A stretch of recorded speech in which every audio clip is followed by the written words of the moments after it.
Hi everybody, Anna K. Morris here with a quick coaching video for you.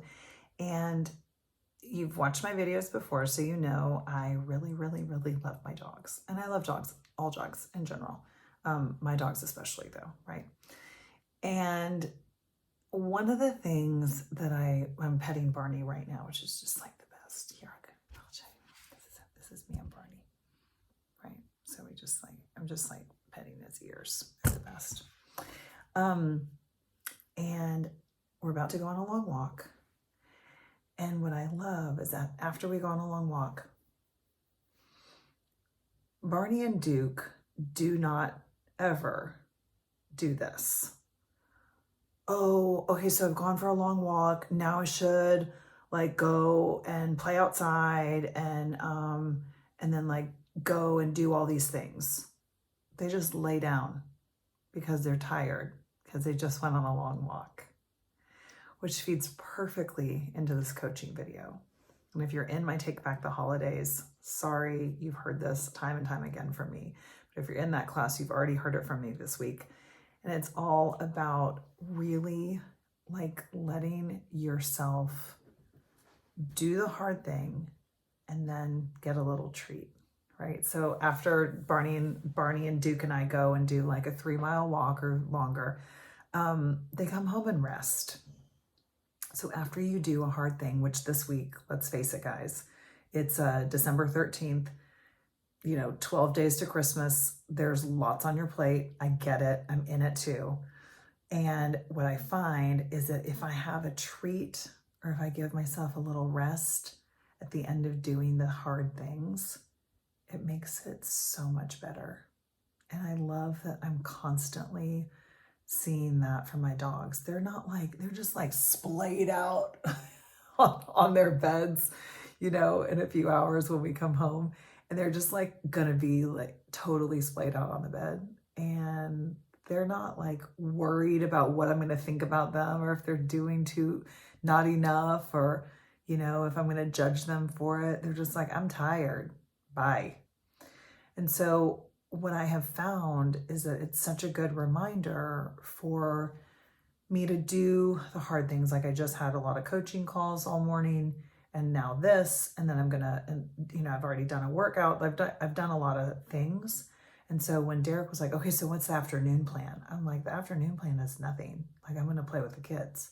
And then I might write a letter to my email list later this evening if I feel like it. And if I don't, I'll do it tomorrow. And so I think it's and I'm going to take a really nice, delicious bath, and I'm going to eat one of my mom's brownie truffles because I eat one in the bath or a salted caramel every night. So it's just about like knowing what it is that you need so that you can do the hard things, so that you can do the heavy lifting that's required, like especially right now, because there's so much going on.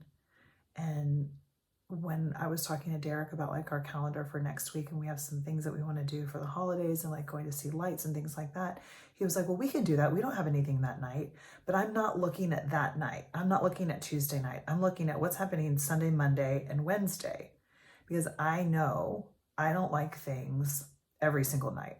I like to have something one evening and then nothing the next evening. Like last night we had my mom's Christmas market for Yaya's Kitchen 75.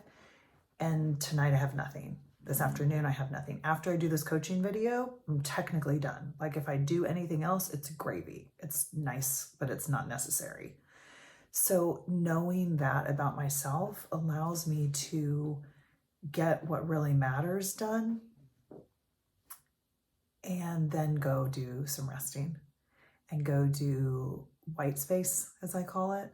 So I schedule in the times where like, I don't know what I'm going to do. I have nothing really going on and I can allow for there to be space in that time frame. So what I would love for you to do, I know I've been, talking about a lot of different things, but it really is about self-care, because the more you are consistent, it doesn't have to be a lot of time, but the more you are consistent with taking care of yourself, that's why I teach journaling to start your day.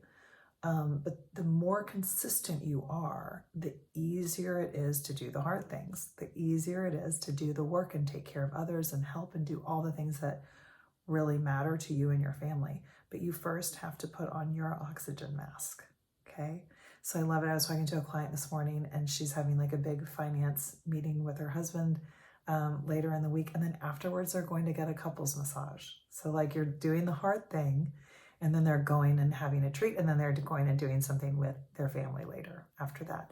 So it's like, make sure that when you're doing something like extra hard, that you then go and like nourish yourself and take good care of yourself. So on that note, I'm going to go put on my walking clothes and take these dogs for a walk. Okay. I love you. Bye.